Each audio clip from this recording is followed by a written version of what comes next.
so excited for this podcast because lately I've gotten really into like everybody else in the country, really. I can't just say me, but everybody's into the election. It's kind of a fascinating race. But I have with me our old friend of the podcast, Phil Stutts, author of Fire Them Now.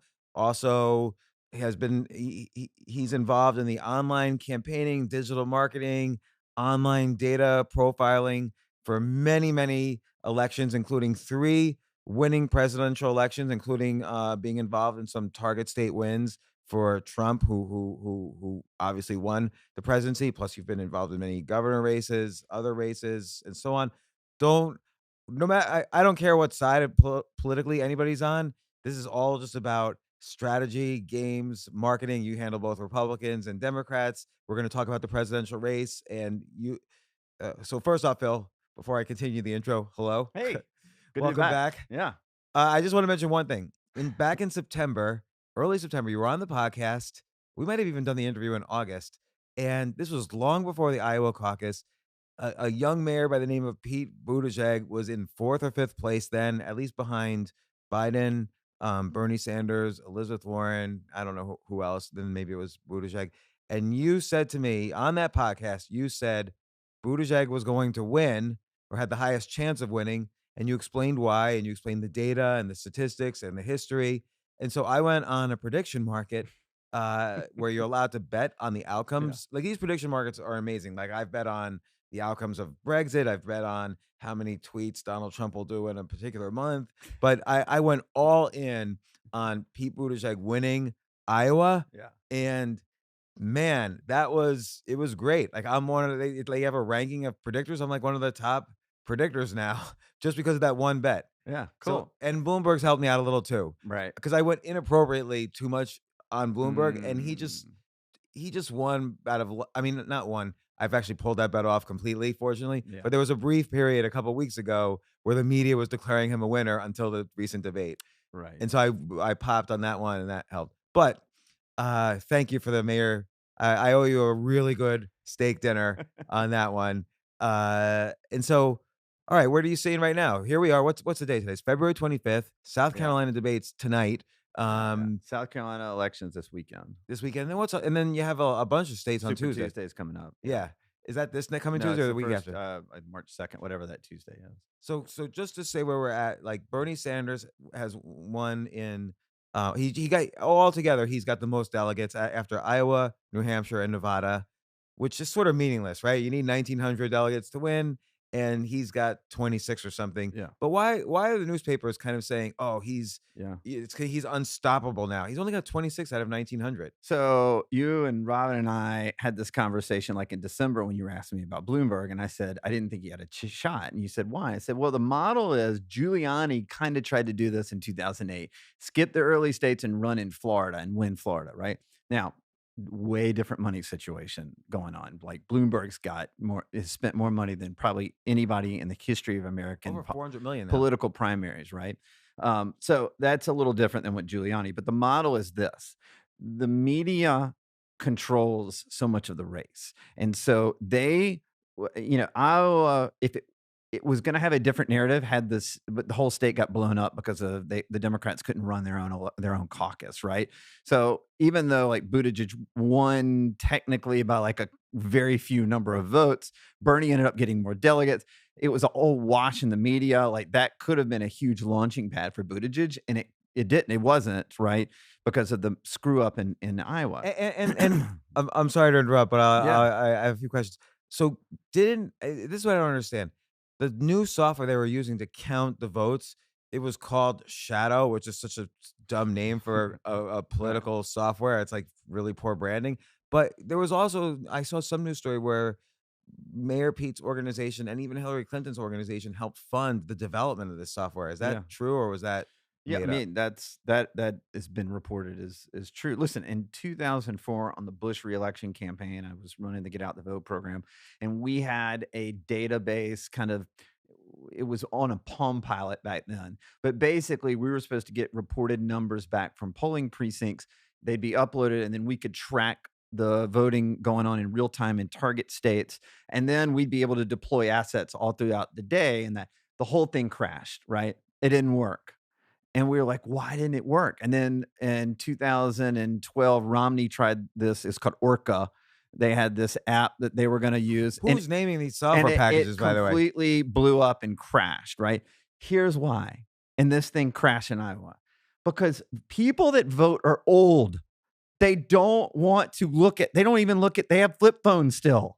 And they're supposed to be trained. If they're going to be trained to use these kind of data mechanisms, these apps that report numbers, they need to be trained over a 6-month period every single week because it's so difficult for them. Instead, some people didn't even get any training, and the whole thing exploded because the people weren't trained to put this thing in the database. Not only did the app like apparently not work, people weren't trained to utilize the app properly. So, as a sidebar to what your original question is like old people are the ones involved on the ground on election day I'm for primaries. for any kind of election. Really? It's just Okay. what it is. Old people vote, young people don't. I don't care what you tell me about all the Bernie bros or people said the youth vote was going to turn out for Obama. It was a like minuscule uptick, right? It just doesn't happen, right? So just keep that in mind. But to go back to your question, right? So there was no momentum for Buttigieg out of the primary. Actually, Bernie probably got more momentum. And he went in New Hampshire and then New Hampshire. So what happened when Bernie won New Hampshire is, oh my goodness, he's won more delegates in 2 states in a row. So the media is going to control the narrative. He just took the Northeast. He just took the working class white voters. Oh my God. Now we're going to go to Nevada. And the Nevada is going to be unions and Hispanics, right? That's the big Nevada vote. And it's so now Bernie has won the union vote and he's won a lot of the Hispanic vote in Nevada. Now the media narrative is, oh my God, he's got the minority votes. He's got the union votes. He's got the white working votes. This is Bernie, Bernie, Bernie. Bloomberg's still sitting back there not being able, no one's talking about him. Well, it's funny And because then the debate, it was his one chance to get back in the media narrative. And here's what happens in those debates. You got a billionaire who has a billionaire's ego. To run for president is the most humiliating thing you can ever do because all you're done, everything that happens to you is criticism. Everything. oh, believe me, I've done more humiliating things, but I go have ahead. no doubt. And I understand that he's mayor and he got criticized a lot. But on that debate stage, think about this. Pete Buttigieg was attacking Mayor Bloomberg, right? Pete Buttigieg, the mayor of a city of 100,000. I think he ended up, I don't know this number, but something like, in order to win, he ended up getting like 12,000 votes or something like that, Right, right? it's the fourth largest city in Indiana. Right. But it And was he like, lost for a statewide has election for treasurer. 100,000 in the city. 50% of them don't vote. He went into like, he had 12,000 votes to win, Right. right? Bloomberg is running like was running one of the biggest economies in the world. Yeah, 3 terms, by the way, which And he's getting attacked by this guy, and Yeah. like your ego is like, what? Like you're so shell shocked that someone would attack you because not only are you one of the richest men in the world, you've been a mayor of New York. Like, so Mayor Pete might disappear after this election. no, he'll stick around. The reason No, I mean disappear like Bloomberg will take care of him. You dared insult me on the debate stage? no, because he's irrelevant now. Buttigieg is out. It's over, right? Warren, it's out. It's over. Why is Warren out? Well, her voting base is Bernie voters. I know, so she had to win the one-on-one battle with Bernie. So somehow, like I thought New Hampshire would be battleground between Sanders and Warren because she's Massachusetts, Right. he's Vermont, they're right Which next was to New why Hampshire. she's out. Because it's signaled that she can't even control her backyard. But like I thought it would be a little closer between her and Bernie in New Hampshire, but it just wasn't. Well, there's another internal. It is all inside baseball, but it's yeah, probably inside pretty this, fun. that's why we're here. So, I don't even like baseball. so like 2 weeks ago, Warren withdrew all her ads out of South Carolina. Like she had planned to buy millions of dollars worth of ads in South Carolina, and she pulled all of them, and she put them into Nevada and Super Tuesday states. So that tells me, oh, she knows she's going to lose. So she's out in South Carolina now, right? This This is is like a Hail Mary pass. like she just took. It's not even a Hail Mary pass. She pulled all of her ads. She's not running ads in South Carolina. She said, "I concede" without saying it. So then she put ads and she transferred that money into the Nevada caucus and then into the primaries and the Super Tuesday primaries. Well, she got killed in Nevada. She didn't even get double digits, so she's not even getting delegates out of Nevada. So like, there's no pathway for her. There's no pathway for her. There's no pathway for Buttigieg. The only reason they're staying in is, man, you have a pretty good platform when you're running for president. And Well, then okay. the second, like, look at Andrew Yang. well, no one's talking about him anymore. Yeah. And so it's hard. So really, South Carolina is gonna come down to Biden or Bernie. That's Oh, it. okay. This I gosh, there's so many questions now. So many things to unpack. So first off, I feel like before that debate with Bloomberg, where Elizabeth Warren tore him apart, and it Mm, was on all the media everywhere. I feel like the media was, even though Sanders had won Iowa and New Hampshire by that point, the media and the Democratic establishment was so afraid of Sanders getting the nomination, or is so it afraid is. that they were kind of declaring Bloomberg the winner. I mean, they were debating who should be Bloomberg's VP nominee. They were saying, should it be Hillary Clinton? But nobody, they weren't saying that about Sanders. I kept trying to think, just again, whether or not, it doesn't matter who you like. I was just trying to think from a game point of view, why were they doing that? Yes, Bloomberg's got an advantage on money, of course, but why were they automatically defaulting to him as if he was the winner? Not even saying Who, Sanders. Bloomberg? Yeah, like I No, felt that like the New York Post was kind of really building him up, no, and the Times. I would just say I disagree. Bloomberg got annihilated in the press. In the polling, he got crushed in internal polling. So internal polling versus outside polling. So like media polling, stuff like that. I don't pay attention to that stuff. Yeah. I pay attention into what's being reported from inside the campaigns because that's the win or die mentality. If you're polling, if I'm a pollster in Bloomberg's campaign, I'm either right or I'm out of business. But isn't So isn't internal so polling, they though, got a way of campaigning as well? what do you mean? So when I call you up, I'll ask the questions so that you kind of lean towards Bloomberg. Well, that doesn't really help if you're trying to determine how you're gonna win. So I feel like there's 2 types of polling within campaigns. There's one where it's really You're campaigning. calling, that's called push polling, right? Okay, So you may want to do that because you want to get a press release out to say you're winning the race, right? right. That definitely happens, by the way. But I'm not talking about that. I'm talking about like we're trying to gauge where our vulnerabilities How are. do you get the internal polling? We have polling firms that we work with, and we do a poll for the candidate, and then we deliver the results to the candidate. It doesn't go public.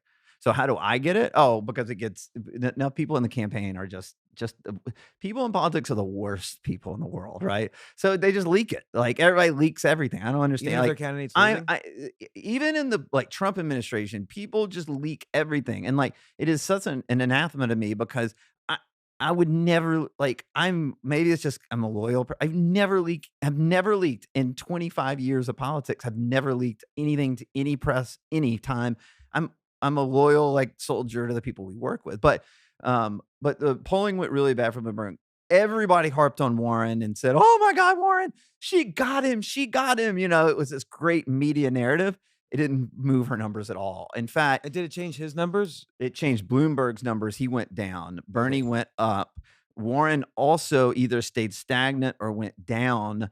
The media didn't report it that way. The media was so excited because they like the fight that sells more newspaper and more ad dollars. Don't forget that's the whole reason for this, right? In the media. But but ultimately people saw Warren and it grated on them. Voters. It grates Really? on them. 'Cause Yes. it's now, I always have to keep repeating this, I'm not gonna repeat it anymore, but I'm not, this is not political or anything. Yeah, yeah, yeah. Me. Yeah. I don't really know even a little. I know Bernie Sanders' issues, and we could discuss them. I actually don't really know Warren's issues, although I imagine they're similar to Yeah. Sanders. But it seemed to me her attack on Bloomberg showed her to be an effective brute, which is what you need to be president of the United States a little Sure. bit. It's over though. It's over for her. And so you're saying her internal polling must show her as coming in dead last in South Carolina, No, and she won't be dead last, but she's gonna you have to hit a threshold in order to get delegates. yeah. She has no delegates And or very why do you minimal think Bloomberg? delegates to this point, and there's no path for her to get delegates. Here's the thing, unless something like I could see Biden winning the South Carolina primary, barely beating Bernie, and then the media is going to you trust me on this. The media is gonna go, Biden's back. The comeback kid, he's back. And then Super Tuesday, it's all going to be about Biden, which is going to help Biden, right? And that's going to hurt Bloomberg. But right now, Bernie's probably going to pick up more delegates on Super Tuesday than anybody else. And Even more than Bloomberg? Bloomberg's gonna probably yes, spend another 600,000,000 yes, between now yeah. and Super Look, Tuesday. don't forget, I said this in the last podcast. I said it again. There's a this isn't totally perfect, but Bernie's has a ceiling and it's also his floor. Like he's got this constant support that can't be moved, right? Like, there are just a certain number of primary voters out there that are gonna all in for Bernie. They don't care what he says, what he does. And by the way, we've seen this before. Look at what happened 4 years ago with Trump. You had all these candidates like, Rubio and Christie and Cruz, and they're screaming, hollering, and they're like, Rubio wins Minnesota and Cruz wins Iowa. But ultimately, they couldn't get past the fact that Trump's people weren't going to move. They weren't moving to someone else. And they kept splitting all the vote. But Trump's numbers stayed the same. It's it's crazy how weirdly it's exactly the same it is, including the fact that at this point 4 years ago, Chris Christie in a debate cut off the legs of Marco Rubio when he should have gone after Trump. Mm. But he killed Rubio because they both Cruz and Rubio and Christie all said they trying to get into a one-on-one matchup with Trump because that's where they thought they could win. Mm. But no one dropped out of the race. So they kept splitting all the vote, and Trump had the highest percentage. What's the same thing going on now? A lot of the Democratic Party is like screaming for Buttigieg and Warren to get out. But they're like, no, we're not getting out. So And they're going to split with the vote on a lot of different levels. And that hurts Bloomberg's chances because a one-on-one match with Bloomberg and Bernie probably would be very beneficial to Bloomberg. But unless everybody gets out, that's just not going to happen. what if, and there's speculation that Obama might say, "Hey, everybody except X," and he picks his X. Uh, Everybody get out so that the Democratic Party has a chance. Yeah, Would people follow him? I say that there is a 99% chance that's not going to happen because he is never going to expend his political capital, ego, Right, because he's so his far above it all. leverage. Why would he put any leverage behind this? Right, like he doesn't care anymore. It doesn't matter to him. So, so okay, Elizabeth Warren. I feel like there was kind of the one-on-one battle for the sort of semi-socialist Mhm. alt-left people. There was a battle between Warren and Sanders. You're saying Sanders has won. The events of these caucuses and primaries have shown that Elizabeth Right. Warren just really couldn't compete on that level. Um, is a reason that Warren and Buttigieg are still in the race. I would say it might be twofold. Like you said, they get a platform so they can keep talking, right? They keep showing up at the debates. Also, probably the longer they stay in the election, the more money there is for them on the backside. Like if Pete Buttigieg decides to be an analyst for or have his own TV show for MSNBC, some multi-million-dollar deal, or if he gets a And book deal or a Netflix absolutely. deal. I mean, the media crushed Republicans 4 years ago because they said that's why a lot of these guys run for office is to get their TV contracts, right? And then what happens when Andrew Yang gets out? He becomes a he gets a contract with CNN, right? So, well, you don't hear that same criticism, right? So, but that's exactly what it is. But here's the thing: what is Buttigieg going to do when he's off the national stage? Go back and be mayor at 100,000 town? That ego isn't going to handle No, and that, he's got all these people have raised money too, right? right? So they have kind of some political clout because they could use that money for either a next election or Well, they're all positioning themselves right now to be VP. right. So that's the other reason I was going to ask was, That's is why. that a reason why they stay in? Because Well, that could go against them if they get 0 votes in every state. How convincing is it to make them a VP? Although I guess Obama did it with Biden in 2008. right. Yeah. And, that's why they're in right Clinton now. did that with Gore in Yep. 1992. Gore Yep. ran. Yep. So, uh, with Mayor Pete though, again, I'm not sure what all or with Elizabeth Warren, why is she pouring money now into Super Tuesday states? Why doesn't she kind of like hoard the money a little bit so that she could just stay in for as long as possible, not spend the money because the Well, money might you be used for can't be political clout. because the pressure will be so great on her if after Super Tuesday she hasn't done anything significant. Like it'll be overwhelming. She'll drop out. And why So, is it like, my prediction is underwhelming performances in Super Tuesday eliminate Warren and Buttigieg. So then it'd be Biden, Bloomberg, and Bernie, the bees, the old bees. and what about Literally, think about that. Old septuagenarian white guys on top of the ticket for the Democratic Party. yeah, I mean, what was isn't there a saying, wasn't there a saying change with the word change in it? Didn't the Democrats have a saying like the What audacity was of it? change? I can't remember now. There was some, I thought it was some Obama quote about change. What was it? See?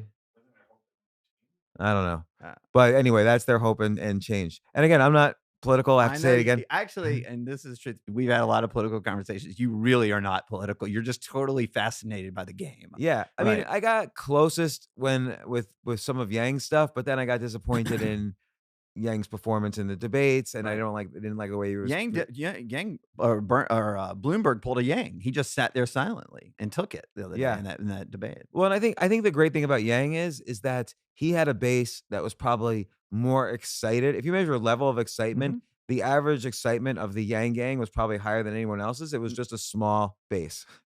yeah. Well, maybe Bernie's. Maybe Bernie's too.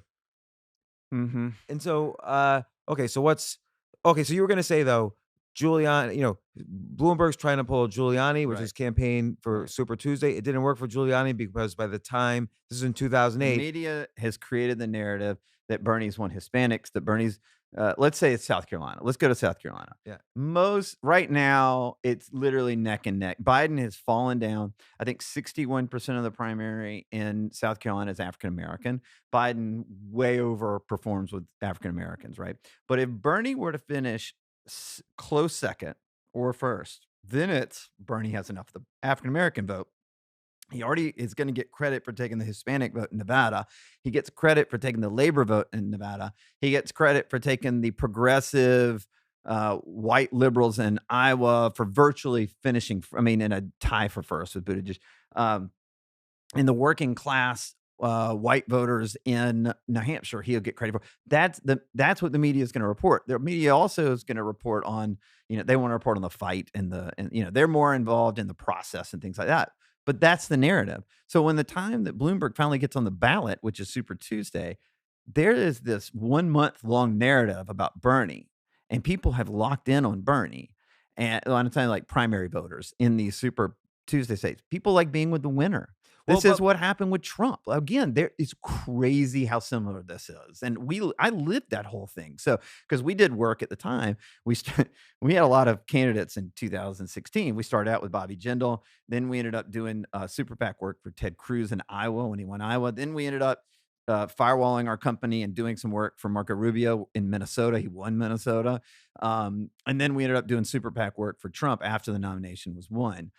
We did 2 super PACs. So we were involved heavily in the primary through the general, and I've seen this. It's crazy how similar this is. Like, I don't understand why the media doesn't look back and say we've seen this before, but they don't want to. They want to talk about the fight. They want to talk about, and then you've got a part of the media that is naturally liberal, but they go, oh my God, Bernie will get crushed against Trump. So they're all of a sudden pulling back and trying to pump Bloomberg to a certain extent. yeah, I feel like because Bloomberg hasn't been tested really, Right. well, I Except would for say that in the debate. debates, yeah. Right. But before this is what I'm saying. Before that debate, I think there was a lot more positive news about Bloomberg's potential. For sure. Now I haven't seen that anywhere. Right. But before the debate, that's when they were saying, "Oh, Hillary Clinton for VP under Bloomberg." But uh, did Bloomberg win any points in that debate by attacking Bernie? Remember, he called Bernie a socialist millionaire with 3 homes and blah The blah blah. one thing that Bloomberg did really, really well, that unfortunately it was the last 45 minutes of the debate, and people don't, had tuned out by then, and he'd already been crushed, and the people that tuned out never saw it. I think he said something like, "Everybody on stage, raise your hand if you've started a business before," which is a great line. They're all government hacks. I'm sorry. Like, I know I'm biased. I get it. I'm on the Republican side. I get it. But anybody that has never started a business, that understands what a business owner goes through, that understands what it's like to pay unemployment, pay health care, to try to give the people that work for you more pay and give them more benefits, and then struggle to, have a good EBITDA and all this. Like, all the candidates except for Bloomberg don't have any clue how that works. Well, I think that's why I mean, there's always, whenever someone's a senator who runs, I'm always very skeptical because Right. senator, you're 1 out of 100. You actually don't really run anything. No. And even when you write legislation, it's unlikely the legislation will pass, and then it's unlikely it'll be enforced, and you never really see Right. the benefits from it. So I think this is what hurts This is someone why like, governors do a lot better in yeah, I mean, presidential. historically, other than Obama, the last senator who won, I think, was John F. Kennedy, Right, and he had an right. enormous amount of money, and it But you was had Bush was a governor, Reagan, Reagan was a Carter, governor, right, Clinton. right. Clinton was a governor. Like, because they have executive experience. They have to create budgets, Yeah. right? They have to get They have to budgets run passed, something. right? They have to run And something, right? even now, there's a lot of mayors running, right? You have, Yeah. like, guys like, Bloomberg and Mayor Bush, Pete. yeah. So, and you Oh, have by the way, did I ever tell you my Buttigieg story about when I met him? no. Was that on your Grinder profile? No, that would be weird. You're Um, married, yeah, I just kidding. am. In 2000, so I just finished the Bush campaign in 2004, and this is obviously before social media, but I had a lot of leverage at that point for being the national Get Out the Vote director. And so a friend of mine reached out and said, "Hey, this is like in 2005." He says, "Hey, I know this young guy wants to kind of get involved in politics. Would you mind going to have lunch with him?" And I said, "Sure." And he said, "I'll join you guys just to kind of, so it won't be awkward or whatever." I said, "Yeah, it's fine." He said, "Okay." So we went to the Palm in DC, and in walks for 3-hour lunches with Pete Buttigieg. And we talked about what it would be like to run for office, what he should do, how he should start a list, how he should try to raise money, and all that types of things. But this was back in 2005. So you basically gave him the advice that started him up. No, I What would was, like, not. one piece of advice you gave him that you thought really resonated with him? Yeah, it's the same thing I would tell any candidate that asked me. Or because in fact, I was meeting with, a celebrity guy who wanted to run for office recently, and I said, "I don't think it's gonna work," and he's like, "Why not?" And I said, "Because in order to be effective, you have to have money." The golden rule, the one with the gold makes the rules, right? You have to raise money 90% of your time as an office holder, you gotta raise money. Yeah. 90. People have this romantic vision that they're gonna run for office, and I know you've ran, but like traditional running for Right. politics, right? Is you oh I'm gonna go out there and I get to talk about my issues. No, no, you don't. No, you get to sit in a small room with a phone in front of you, making calls 24/7, asking people for money. It's humiliating. It's not fun. And it's really, really hard work. And the ones that grind it out and say, "I don't care, I'll do whatever it takes to win," those are the ones that win.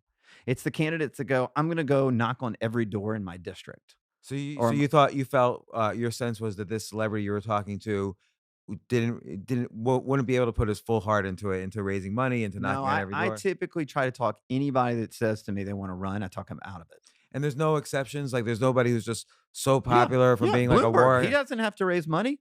Well, like, okay, what about like a John McCain when he first ran in Arizona? Was he such a war hero? Oh, but he Well, it had his wife's helps. money too. His wife had Yeah, like but it several hundred helps, million. but he also had to raise a lot of money. Yeah, But 99% of candidates don't have that kind of brand. yeah. They just don't have a brand. So what about So Pete the thing is, Buttigieg? I said, are you prepared to raise money 90% of your time on as a candidate? And the other 10% is not doing press conferences and it's literally knocking on doors and asking people for the vote. So Mayor Pete ran for mayor of and now South Bend. South Bend, Indiana. He lost the first time he ran. He lost, or he also lost. Didn't he run for treasurer or No, something? he ran. Oh, he made. Yeah, I think he did. He also ran for chairman of the Democrat National Committee and lost. So, my thing is, I know how to get you to victory, but the candidate has to be willing to do what it takes. What impressed you about Mayor Pete when you saw him? Did anything? Because clearly Oh no, he no. The went one far. I mean, this is 15 years ago, so I don't have a huge memory of it, other than I remember what a weird last name. Other than this, I said that guy is way over ambitious. Like his ambition was over the top, and I remember it back then. So when I Like say I was like, this guy is like, like people that run for president, they have crazy ambition, right? Clinton always said he was going to run for president, yeah, right? since he was a kid. Right. Obviously Obama had a crazy ambition. I mean, Bush, just because of the family legacy, had ambition. But this guy had no affiliation to anything. And I got that weird, like, spidey sense in me. I was like, "God, this guy's way ambitious, like over the top." So we haven't seen the last of him probably. No, nope, nope, nope, nope, nope, nope. So so He will run again, and he'll be in a good position. Listen, Bernie, how many times has Bernie run? Once or twice? I can't well, he remember. ran last time. He ran. He threatened to run in 2008, Okay. and he didn't. I He think I think Yeah, somehow he yeah. was So talked out of it. he's run twice, but most of the time, I write about this in my book too. But like George W. Bush ran for Congress in 1978 and lost. Then he ran for governor. Then he ran for president. Right. Obama ran for Congress and lost. Then he ran for state senate. Then he ran for U.S. Senate. George H.W. Bush ran for Senate and lost. Like Clinton Clinton was the youngest governor in the country, and then he was the youngest ex-governor in the country, And right? then he Because won again. then he ran again and won, right? Yeah. So, typically, the one if you're again, this is the ambition part because you see the loss not as the end, but as the beginning. Okay, I will okay, this is just an interesting trivia thing. Uh, Reagan never lost an election as far as I can tell. He lost the '76 presidential campaign. Oh, yeah, okay. He But ran in a primary he against yes. Ford. So, but Ford was an incumbent. It's probably difficult in a primary to win Sure. against the incumbent. I mean, he wasn't Ford wasn't unpopular. Right. And Reagan came close He did and come was close. kind of offered the VP spot, but it didn't work out. The negotiations didn't work out. So Reagan could have won something there. It's just it got weird. But Nixon lost, obviously, several. He lost even for governor after losing the Right. presidential in Right. 1960, and then he came back. Um, John F. Kennedy never lost. I don't believe. Okay.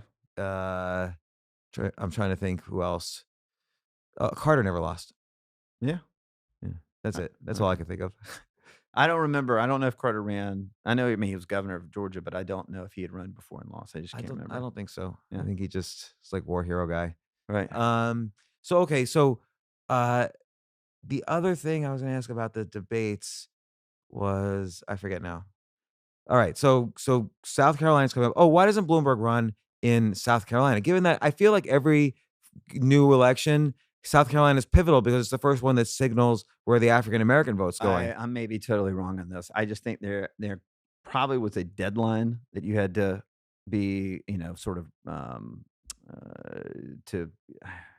I think like these states have deadlines that you have to sort of apply to be on the ballot. He may have missed that deadline. So Other than that, I think what they basically again, it's the Giuliani model. They said, look, what is it like 2 or 3% of all the delegates are decided between Iowa and Hampshire and South Carolina. Screw that. Let's go. I've got the resources and the money. This is Bloomberg's thinking, in my opinion. Yeah, screw that. I'm going to the big states. By the way, he's right in this. Warren and Buttigieg are flat broke. Biden has raised.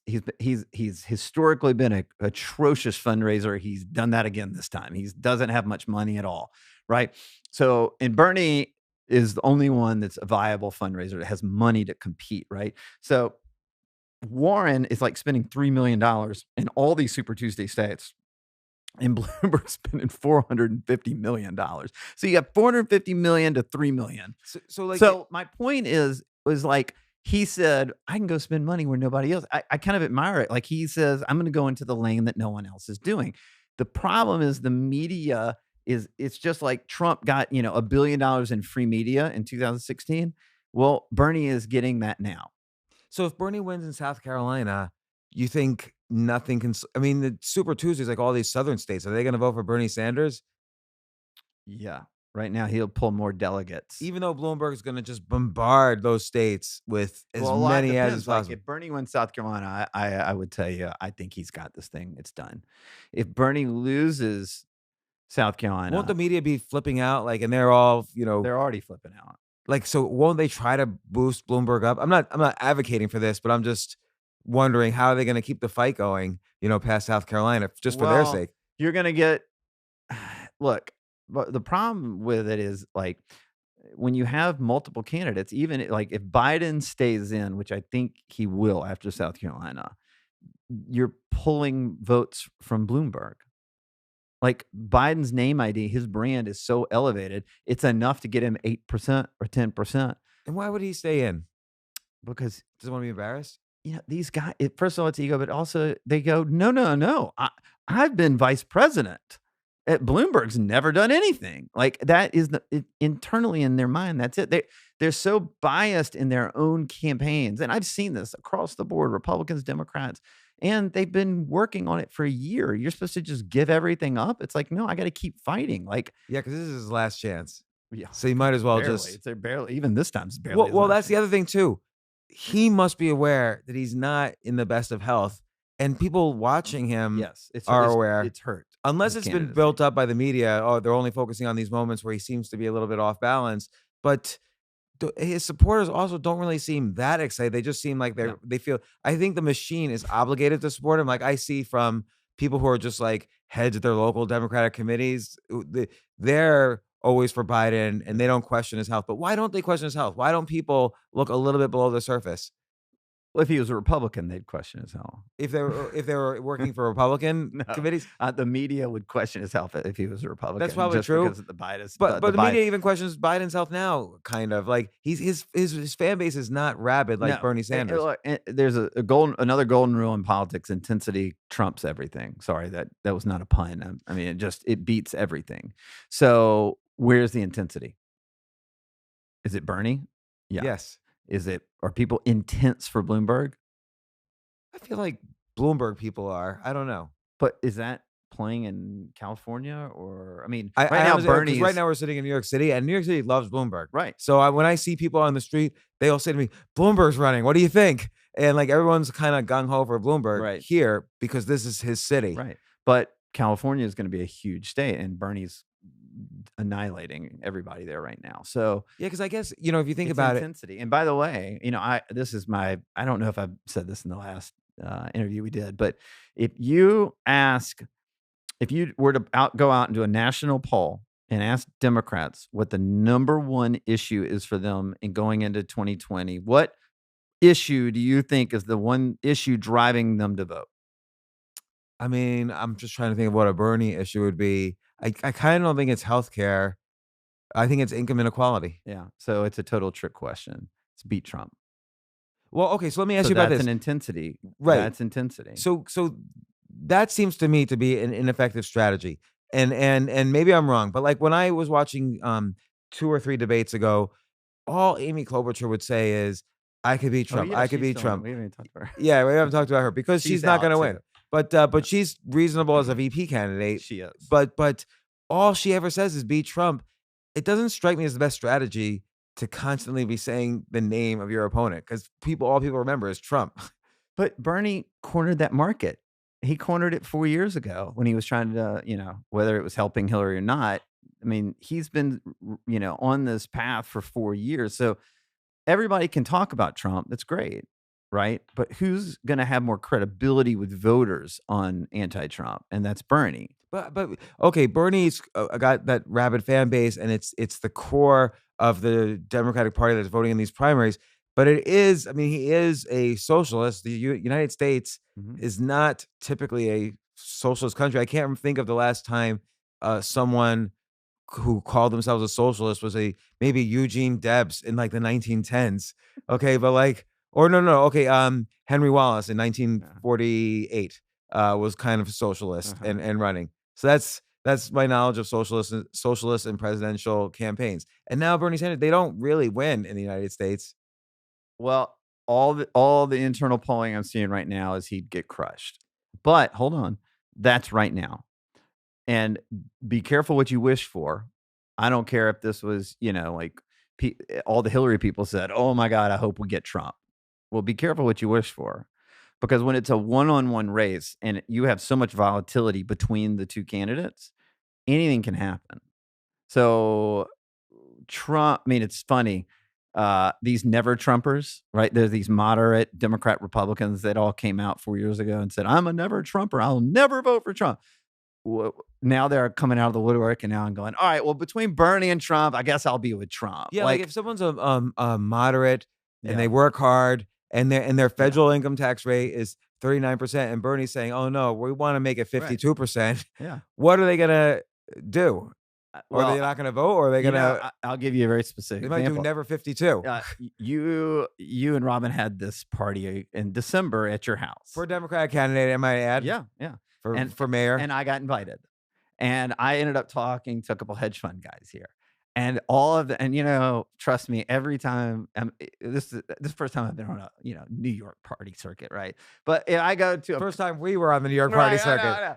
But I'm not but like a big but if I am in a social situation, right?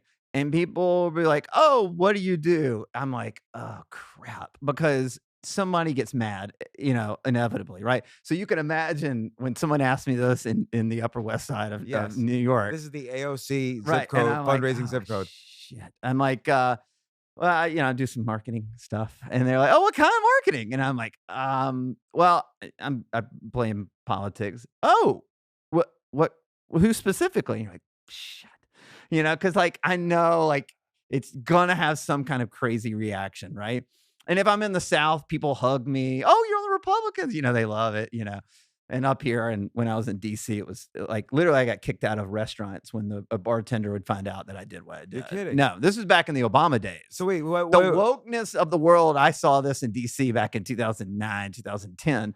But anyway, so I said to this it was like 4 or 5 hedge fund people, men and women, and I said, well, we've done work. We do work in the Republican Party, and I've done work for super PAC supporting Trump, and that they all looked at me and they go, well, we kind of support him, and I well, go, what?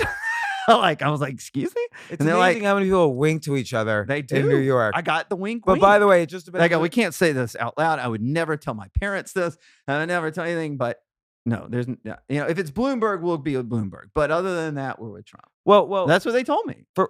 just to mention, like at that party, there were definitely it was probably 50-50. Mhm. Like there were people who you could have said that to who really would have tried to kill you right then. Right. But and the candidate we were hosting that party for was Eric Adams, who's running for mayor of New York. But New York's a weird place because think about the mayors. Look at Ed Koch and Bloomberg. They were Republicans and Democrats. Yeah. And Giuliani was definitely a Republican, but and Eric's definitely Democrat. Right. But he announced he carries a gun to church, so it's not. Political parties here are weird, except at the national level. Right. At the local level, it's not a given. I mean, you even have in the '70s that John Lindsay was a liberal Republican, was mayor here. So it's a little. New York City is weird on local politics. Right. It's not one or the other No, necessarily. Yeah, I get it. But Yeah. it is interesting though how many people they can't say what they think, but they- they'll both and they don't know where I'm at, so they'll both sides wink to me. Right. So Yeah, but obviously the economy is going really well. The financial markets are going really well. No one wants that disrupted. nobody wants the capital gains tax to be eliminated. Right, and trust me on this. If Bernie is elected, it will affect the stock market. There's no. Well, I was doubt just in my saying mind. this to Robin today because preparing for this podcast, everybody. I know what his issues were, but I was always curious. Well, how is he going to pay for all these, $30 trillion worth of programs? And look, if he could pay for them, power to him. Like Yang, I thought put together a decent plan how he's going to pay for UBI using a VAT tax and so on. But Sanders is going to he's going to get rid of capital gains, which means you're going to have to sell your stocks before he takes office, or else you're messed up. You're going to pay double the taxes, or more. So the stock market, and maybe this is a good thing. I don't know. The stock market's had a good 10-year run. Maybe it needs to take a little 20 or 30% break, but that's at the minimum of what it's going to fall, Sure. I think. And again, I'm not saying whether that's bad or good. I know. You need the stock market to correct every now and then. And uh, the other thing is that he'll get rid of the capital gains. He's going to put the speculation tax on short-term trading of stocks. So he's going to penalize long-term holding, and he's going to penalize short-term holding. No one's going to want to put their money in stocks. It's going to affect the economy because the stock market is not a game. It's how companies raise money to hire people and to invent things. Like SpaceX will go public to invent rocket ships that will take people to Mars. If they can't go public, you won't have that. Anderson Cooper interviewed him on 60 Minutes on last weekend and did a really good job of saying, okay, specifically, how would you pay for these things? And he couldn't answer. And that's the big internally from the Bloomberg campaign to the Warren campaign to the Yang Just in campaign. the past 48 hours, though, he put out something. The criticism of Bernie internally with all these campaigns is all he does is talk in platitudes. But in the past 48 hours, to address this, Right. he did put out, here's Sure, how he I'll has pay. to. It was a Yeah. bad moment for him. Not only the Cuba part, but also he can't explain how he paid for these things. But the main thing is basically he's going to up, from what I understand, he's going to up for most people your federal income tax rate from 39% to 52% of the highest earners. He's going to get rid of capital gains, which moves your capital gains income from 20% to whatever the highest income tax rate is. He's going to he was more vague on this, but he's going to tax corporations more aggressively. He's going to have various wealth taxes, the same way Elizabeth Warren is, but his number is lower for a wealth tax. So he kind of explained it again. There was criticism. The numbers don't add up, which it's hard to add up to $30 trillion. So I don't know, and that's kind of the low side on what he wants to spend. So I don't know, but again, on the game theory side, it does strike me that telling everybody they're gonna have less money doesn't seem like a winning strategy. And this is why Trump is doing really well on a head-to-head matchup. And don't listen, stop paying attention to national head-to-head matchup polls. National polls don't mean anything. The polls that mean anything are in Pennsylvania, Michigan, and Wisconsin, Florida? and North Carolina. Nope, Florida's already done. After the Cuba debacle on 60 Minutes, where he basically praised Castro on 60 Minutes last weekend, Mm. not only was Florida pretty much 90% off the board for any Democrat, it's moved solidly into the Republican category, but it's over for Bernie there now. Unless again, there's always these moments in politics that like some nuclear bomb goes off and it ruins a candidate, right? There like Well, something were to happen, but I mean, I'm not saying I just don't know. Like, can I skipping ahead, like, if it was like let's hypothetically say it was a Bloomberg Klobuchar ticket. Let's just say whatever happened in the yeah, middle, that'd be and a full could metal fight. is that a path for the Democrats? So Yes. so Bloomberg would win Florida, Klobuchar would take these northern states. Yeah. So could that be a path for the Democrats? Absolutely. So if the Democrats really like, the big saying in the past 3 years was, Trump's a fascist, Trump's this, Trump's that, Trump's, they would compare him to the worst people in history. If they really truly believe that, wouldn't they all kind of come together and say, "Hey, let's come up with the right ticket to that all the machines say are gonna beat Trump?" So Or do they not believe that? So this is all I have to say is go back and look in 2016. The Never Trumpers came out and said, we can't have this. And we got to have Jeb, or we got to have Marco, or we got to have Ted. Like it can't be Trump. He's going to lose. It's 100% chance. Like we're going into suicide mission. And the voters of Trump said, nope, not budging. This is what we believe. We're voting on principle. So nobody And thought what happened? I mean, Trump won. so I So mean, people, I mean, I give Bernie supporters credit. They believe. They do. They're not trying to win. They believe. so And so I respect the hell out of that actually. I mean, I do see one path to victory for Sanders in one certain type of situation, but I wanna hit the rest of these primaries first, though, which is you got Super Tuesday coming up. Yeah. Your point is that the media narrative is so strong now Yeah. for Sanders, but again, it doesn't seem like the media wants Sanders. So going into Super Tuesday with Bloomberg spending another 400 million, say, aren't they going to try to, you know, pretend there's a People, man on man fight here? my grandmother, who died about 3 years ago at 101 years old, voted for Bill Clinton twice. And she was from Montgomery, Alabama, and grew up in segregated South and voted for Bill Clinton twice. And I said, In the same election? yeah. No, that would be Chicago. And she said, and I asked her, I said, Gan, why did you vote for Clinton? And she said, because he's a winner. Huh. People vote for the winners. So, did And you Bernie now will have tied Iowa, one New Hampshire, one Nevada, close to tie, one in South Carolina, finishes second in South Carolina, whatever it is. And people in California see that. They see the media promoting that. They see that he got Hispanic vote and they go, well, I want to vote for the guy that gets the Hispanic vote. They see they got the labor vote and they go, I want to be with the guy that got the labor vote. Do I want to be with the Bloomberg guy? He hasn't won anything. He's just throwing a bunch of money at this. so you kinda see Bloomberg, like, because you're saying He's gonna do Biden and okay. Sanders are He gonna be may 1 and win 2. some states, but you gotta understand, like, he's not winning enough to win the nomination at this point. Even though only 26 delegates have been Yeah. assigned out of a Yeah, 1,900 needed to the win. Democrats, and you're talking to the wrong person on this, but they have a super delegate, a formula, all this stuff, and it makes it virtually impossible after Super Tuesday. If you have a certain amount of delegates, you're pretty much on the path to winning. And by the Well, way, this Bloomberg happened with Obama and Hillary. Hillary stayed into the race until like April in 2008, and she's had no chance of winning. Like literally, it was over. She stayed in for another month and kept winning states, but it didn't matter. The math was impossible to get to a victory. And so, what you're seeing in the math now is that what it appears to be is that after Super Tuesday, Bernie's math is going to be unsurmountable. because you're saying Bloomberg's just not gonna pull Super Tuesday, no matter how much money he He may spends. win some states, But but the why won't he delegate win more? counts with the delegate totals between Bernie and everybody else will be significant enough that he'll have the math on his side to win the nomination at that Why point. won't Bloomberg get the superdelegates? I mean, he's been funding congressional campaigns Yeah, I forever. mean, you could see a rebellion. It'd be really fun and interesting to see a brokered convention, which people are talking about. But again, people talked about a brokered convention with Trump, and I even went on ESPN because back then on ESPN you could talk politics, but I'd go on ESPN 16 and say, my God, I think it's going to be a brokered convention. I think that Cruz could get the nomination in a brokered convention. I would go on Steve, our friend Paul Feinbaum show but and that can happen. That's a possibility. It's a low propensity possibility, though. So you don't see any after South Carolina, just because of the media will be blessing Bernie Sanders as the new king. You don't see Bloomberg.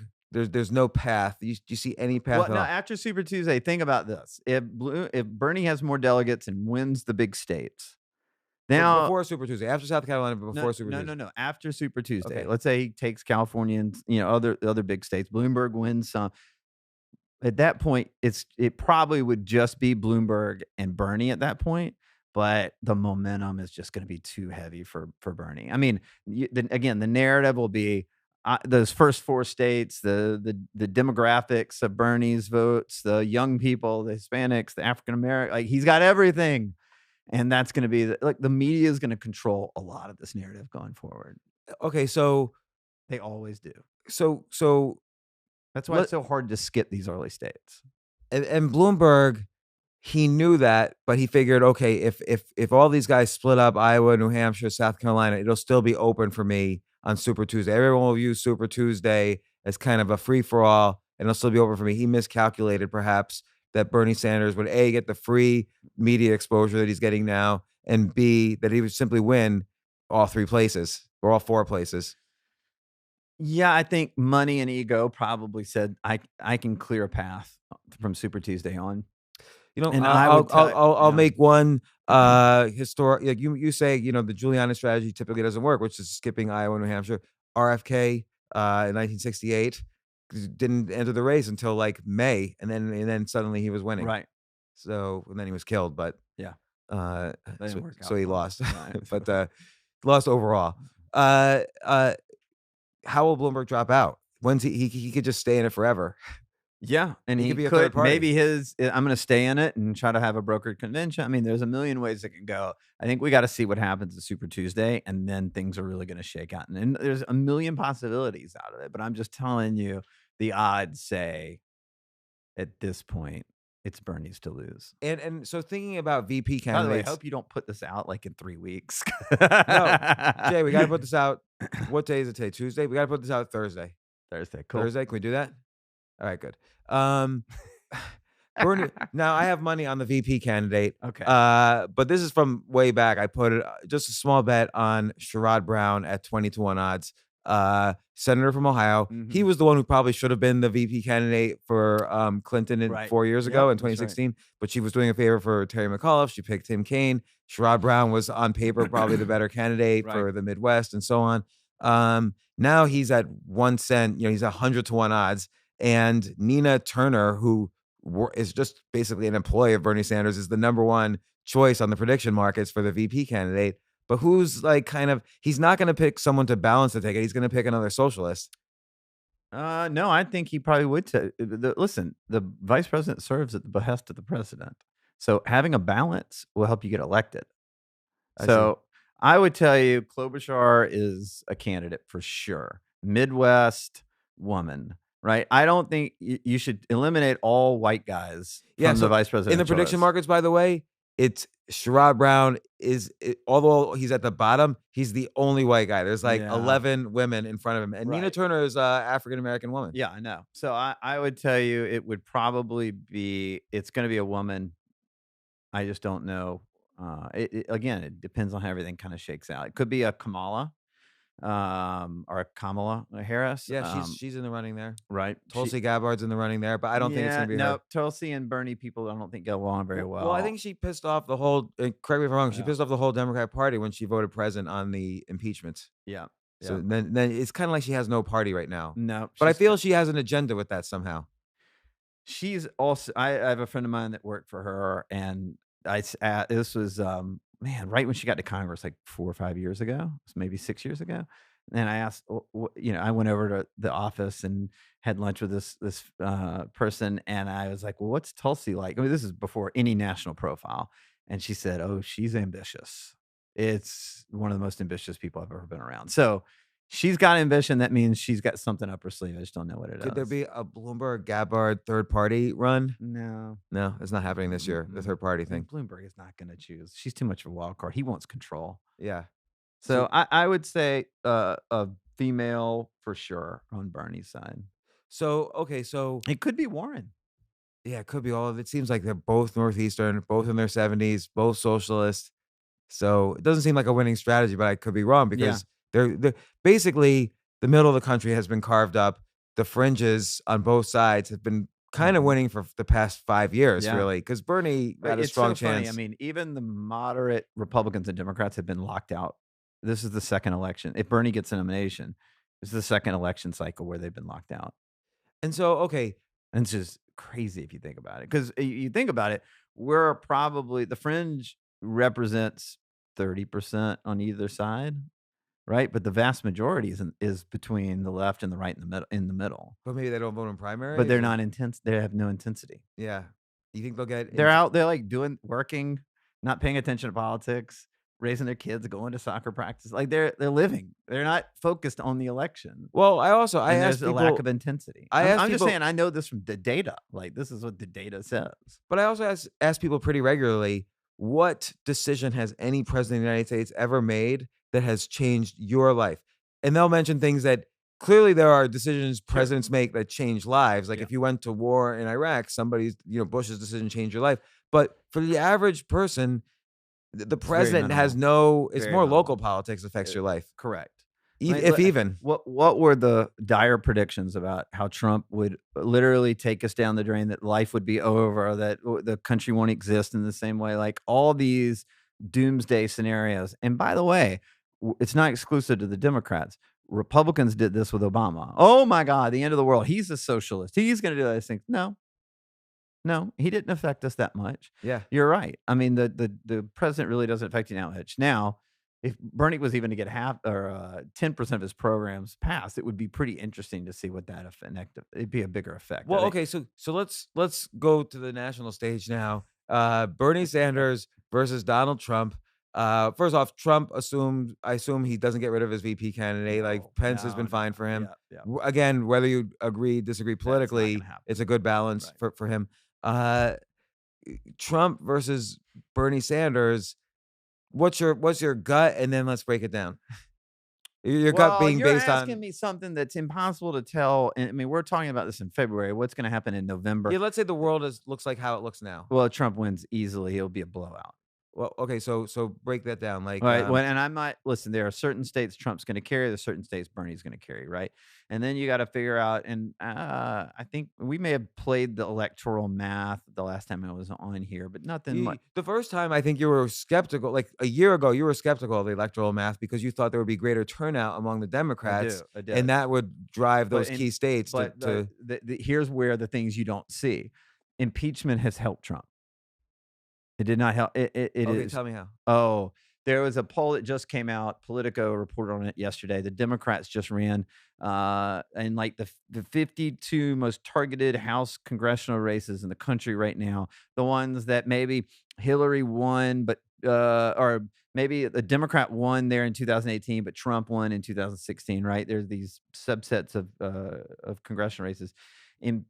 Impeachment in those Democratic congressional districts that Trump won, like I think 52, 55% were against impeachment and thought he got a raw deal. I mean, the intensity level on the Republican side blew up. If you look at the polling internally from September of 2019 to today, Trump is on a forward or a vertical trajectory with voters. The intensity level has gone up for the first time. So before that, especially in the 2018 election, the intensity level was all on the Democrat side. That's why they won so big in 2018. But now the impeachment has woken up voters that support Trump, but maybe just didn't have a large intensity for it. And so, and even there was a poll that came out the other day in Wisconsin, a statewide poll, that Trump was trouncing Bernie. Now, Trump has been losing the one-on-one matchups, whether it's one-on-one with Biden, Warren, or whatever. He's been losing all of them for the last 2 years. And now he's clearly ahead in a one-on-one with Bernie. So what that tells me is not only is the intensity of Republican voters come into play, but then you've got a lot of voters that say, I don't want the socialist policies of Bernie. I may not like Trump, but I'll hold my nose again. So that might affect the turnout. It might affect Yep. people who are on the fence. Right. Uh, But Trump's leading Bernie in Pennsylvania, in Wisconsin, in Michigan. Listen, Florida and Ohio are off the table. Trump's winning those no matter what. which is interesting because I mean, Florida obviously was the key states in both 2016 and 2000 in particular. I was on the recount. And so look how close it was. Now you're saying it's just a blur. Are people going to really remember Sanders' comment on Cuba? Do they even know? Does the average person know? Then Sanders came out and said, that the APAC, the Jewish Political Action Committee, there was he wasn't going to speak at their conference this week, and that So he's going to lose the Jews and the Hispanics, which are the only people in Florida. Well, I'm in Florida. Well, Florida man is in Florida. Maybe I'm Florida man. You're Florida man, and then there's the Jews and the Hispanics. Right. So I think Bernie has completely jeopardized himself with Jewish voters right now because of the comments and frankly his past policies. Like that's what he believes. Yeah, He's completely annihilated the Cuban community, and they know that. they know it. Because I don't know sometimes when people say stuff in the news, does it really get communicated down to? Yeah. Does everybody know what Within the Cuban voting bloc, of course, that is a huge, because that's their main issue. active voting bloc. Well, it's the main issue for the old Cubans. The younger Cubans don't care as much because enough time has passed. But trust me, when you're that overt, like Bernie was this past week, saying, "Yeah, I'm not for authoritarianism," but Castro did some good things. He had a literacy program. Like There's a lot of jokes on Twitter after that. that is insane. It's an insane comment, right? So that is going to play even to the younger Cuban demographic. I mean, does Sanders think he can win, Of course he does. Of course. or is there some other motive? No, he's 78. What other motive does he have? Right, yeah. Well, okay. So is the health issue? He's not released some of his health issues regarding his heart. Yeah. Like, could that be an issue, or people won't care really? I don't think did Trump won't release his medical issues. Trump Yeah, won't leave net worth tax reform. release his taxes, and no one cares. Was it That's why they don't inappropriate- release them. No one. This is a media contrived story. Maybe it's legitimate. You want to know whether your presidential candidate is healthy and going to be able to serve in office, but it's not an intense issue. The media they screamed over Trump's health and taxes, right? It didn't affect him. It just didn't affect it. People just like, what? That's not why we're voting for president. So if you're okay, So they don't care about Bernie. on a national level, if you were making a campaign strategy for Sanders, what would you focus on? And I'll ask the same about Trump. White working class voters, So you basically say, but how? So all these because people, that's where the election's going to come down. but they're at the highest employment levels ever, right? Everybody's at the highest employment level ever. Right. They're making bigger income than Yep. ever. How could Sanders get those votes? He can. I mean, he already is. He's going after the labor vote, which is a lot of the Midwest white working class worker. That it belongs to a union and stuff like that. But that is his key, is the working class white voter. It's Trump's key, but Trump's secondary key is African Americans. And he has made a lot of moves in the African American community. Now, I'm going to get annihilated for saying that, but hear me out. If Trump, I think he got one of the highest shares ever of African American vote for a Republican candidate in 2016, right? I didn't know that. I think Romney I'm totally coming up with these numbers out of thin air, so I know that's somewhere, but he beat Romney by 2 points of whatever Romney got, right? And so it's not that Trump is going to get 50% of the African American vote. That's not going to happen. But if Trump can get the white working class voters in the Midwest, right? In Pennsylvania and Michigan, right? And Wisconsin, and those the sort of beltway, the Rust Belt. But if he can take the African American vote from, let's say, 8% in 2016 and get it to 12%, then he's got this thing. So, okay, so but just in So I'm terms of not saying he's gonna win the African American vote. I'm saying if he got 12%, that'd be the highest percentage any Republicans ever gotten in the history of American politics. so make a campaign for Sanders. What would your campaign one campaign, what would it look like for Sanders? I would Like an do ad. nothing but camp out in Pennsylvania, Wisconsin, and Michigan because that's where it all counts. And if you were to make a TV ad, what would it look like? For Sanders? Yeah. Oh, it'd be testimonials from white working class, voters, telling their personal story and telling how Bernie is gonna help them. And would they be sob stories? Like, would they, "Oh, wow, we used to have Yeah, this and and I now would we you don't." could take white working class voters in Vermont and talk about the policies that he's supported and how it's benefited their life. But you how would you go negative on Trump? Because you're a big proponent of negative ads for politics. Yeah, I just wrote for my subscribers. I predicted on last Friday, that the negative ad that Bloomberg was soon to launch negative ads because he's seeing that Bernie's taking the mantle. Yeah. And on Monday, like literally 2 days later, he launched his first negative ad on Bernie. What did it say? It was a anti. So Bernie has been pro NRA. No one, people may not know I this. did not know that. He's been supported by over Republican candidates for the U.S. Senate in Vermont by the NRA. He's been endorsed by the NRA in the past, right? Over the last 4 years, he started to go, oops, I got to get on the right side of this for a Democratic primary. So he sort of started switching his positions. So Bloomberg is running right now. I don't know where it's running, but he's running an NRA or an ad on how Bernie has been supported by the NRA, that he voted for pro-gun legislation, and he's said insensitive comments that have been about Is it guns. working? I don't know. They just launched it Monday. So Sanders, if he was going to do an anti-Trump TV ad, what would he do? I probably focus on any kind of policy that hasn't worked that's hurt people. Like, what's one that's hurt people? I don't know. Like white working class people that you're saying Sanders is going to go for? Yeah, and I would also probably focus on African Americans, and they're going to play the race card. Yeah. So So right, they're 'cause going they'll to say take like, racist, racist, racist. This is what they do every time.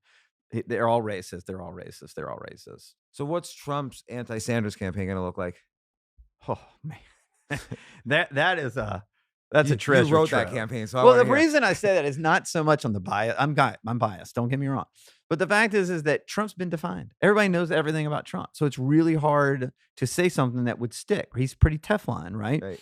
But with Bernie, he just hasn't had a negative campaign run against him at all. If you think about it, Hillary never threw out a negative ad, I or mean, I'm sure, but maybe it was in one state. Mhm. Right? It was just not, he's really never been punched. I'm done. He's not going to be punched. Yeah, he's going to be, was it Tyson Fury on Deontay Wilder the other night? Like he is going to like literally just stand over him and punch him all day long. Now, voters could get sick and tired of that, and that could help Bernie, right? but Trump's There could be a style. fatigue with that. But the fact is that you can do breadlines, you can do communists, you can literally take Bernie's on camera from the 1980s talking about how great communism is. He's talking about how great Fidel is. I mean, they've never had an opposition research dump on him, and it's about to go into effect. And what's going to happen, every smart presidential campaign's done this. Clinton did it to Dole. And Obama did it to Romney in 2012, but you start early. So Trump would be extremely smart that starting in April, May, June, that they drop $200 million worth of national ads defining Bernie before Bernie can define himself to the rest of the country. So here's I'm curious what you think of this scenario for that. Let's say Corona. So I'm not going to debate about coronavirus, the pandemic. Like nobody knows anything what's going on. You don't know if this pandemic's going to go You may over the have it world. right now. You may have it. We right all now. may have it Right. for all we know, and because it's asymptomatic for a while. Jay over there definitely has it, so he just raised his hand. But here's what worries me about coronavirus is that China has basically shut down all the factories, and it turns out now that it's almost like the water has come in, and we've seen everyone standing naked in the whatever the saying is, I don't know, but it turns out the world had no plan B on manufacturing. Like all the heartbeat of the world's manufacturing, for better or for worse, has been China for the past 10 years. And we didn't know that until Yeah, now. So it seems like lots of small sure. businesses, if these factories stay shut even another month or two, you're going to see thousands of small businesses that go out of business, which means people are going to be upset and Right. angry. Well, you're asking me what are these anomalies in the marketplace, in the election marketplace that could help Bernie? This is exactly it. So if all the So factories are shut down, right, rich people stay rich, but now the last remaining middle class right. instantly goes broke. Yeah, Like I goes mean, broke, Trump broke. can get ahead of they should get ahead of it. Like first of all, they should make it about China, not about Trump, because the Democrats will make it about Trump. And then Trump needs to say, this is why I've been campaigning on America first, Yeah. and that we should have all our manufacturing here. And But there's a still way to everyone's gonna spin it. get Agreed. they're gonna I'm be not saying so upset and angry. anybody's gonna get off scot-free, whether it's Bernie or Trump. But the fact is that that's how I would play it, is I'd be very proactive right now, Yeah. starting right now. And that usually people get involved when it's too late. Well, I don't know if you know, You're he's playing in defense. India right now because Right. he's trying to basically open up manufacturing there. Yeah. And, this is neither here nor there for the election, but if I were him, I'd pressure China to open up all the factories because it's not clear that Correct. quarantining is working. So you might as well just get back to business and stop something that's going to affect 7 billion people versus something that affects an unknown amount of people, but much smaller than 7 billion. So panic will affect the entire world, whereas the virus will affect a lot of people, but not as much as panic is going to affect everybody. Like Right. more people will die from the panic than will die from the virus if the Mhm. panic stays. So, but that's my worry is where that'll throw the election kind of off balance Sure. either When way. when do you think that effect would kick in? It I mean, I've been Obviously, it's being felt now to the I manufacturing mean, the stock industry. market had its worst day in a long time yesterday. Right. I've been wondering for a few weeks why I did a podcast on the coronavirus almost a month ago now, because I was starting to panic and I didn't realize I didn't understand why was the stock market still going to all time highs even when Apple had bad news, stock market's still going to highs. But people don't realize Apple's got so much cash. They can kind of withstand, the heat for a good year. Yeah. But mom and pop who sell dresses to Macy's, they're done. They're out of business in a month or 2 months. They just everybody nobody has inventory. They all were told, okay, Chinese New Year's going to be over, and then we'll get back Right. to shipping things February And they 9th. did. And not only the things I'm hearing from people who have these small businesses, they're being told maybe another 4 months before factories open, and they're out of business then. Yeah. They're Well, and didn't Apple come out and say this is gonna affect them as well, like yeah, yeah, recently? Apple did, but Apple has $100 billion cash or more, and they can keep prices low. They have inventory. They can probably switch fairly quickly, more quickly than most people to another factory. But most countries are not even set up to Yeah. manufacture the way China is. Right. Not that China was the best manufacturer ever, but nobody else even has facilities. So I do think in the long term, this is gonna affect the global economy because people are gonna have to have a plan B now, but nobody has a plan B. No, even a company like Apple has no plan B. If you want Tylenol, you better stockpile now because Right. there's gonna be a shortage. Right. All the medical companies, there's no antibiotics, they're all made in China. Food companies like Tyson Foods I'm speculating, but most of these food companies package and can and everything. Sure. They even The make the food here, send it to I think China. Smithfield Pork is now owned by a Chinese company, so Yeah, and they're yeah. all packaged Right. in China, and all those places are closed. I don't even know why the entire country's closed, but it seems pretty much every city I look up is, like, on lockdown. Mm. And so that's what strikes me as a path to victory for if people are in the streets angry because they have no more money and they used to be solidly middle class, that's a danger Right. I see. Right. So, and again, there's no strategy. It is absolutely a factor in the what people, what could happen and could change the dynamic of the election for sure. Do you think Trump is I mean, Trump must be aware that that's not only an issue for Oh, yeah, I'm sure. policy, but I mean, kind of everybody sort of downplays coronavirus because it's not really here, but, and, again, I can't understand why the stock market is even, and I'm usually always bullish on the stock market. Like, people used to make fun of me during the financial crisis because 'cause I'd go on CNBC when the Dow was down like 1,000 points, and I'd be like, "No, no, it's a great time to buy now." Well, it And always everyone is, was right? insane. Right. And yeah, the stock market was at all-time highs a few days ago. But I think now it's starting to shake a little bit as people get a little nervous because now it's in Italy Right. and moving up. And the deputy health minister of Iran suddenly has coronavirus. So people are seeing that no one's, and it's kind of common knowledge, or not common knowledge, but the few immunologists I've spoken to or read about are saying everybody in the world will be exposed eventually. No one's safe from this. So it just depends on what the real statistics are on who's exposed, who's infected, what's the real fatality rate. We don't really know that at all. But given that we don't know it, and given that globalization is so intense right now, and it turns out we've been doing all of our manufacturing in China, where which is in total lockdown, that's my one worry, in just in terms of blood in the streets, which could affect anything. Who Sure. knows what direction that could go? We'll see. Yeah, so we just don't know. You don't have no yeah, there's no there's nothing you could do about it. No. So don't you, I you mean, the can't. only thing I'd say is go be proactive.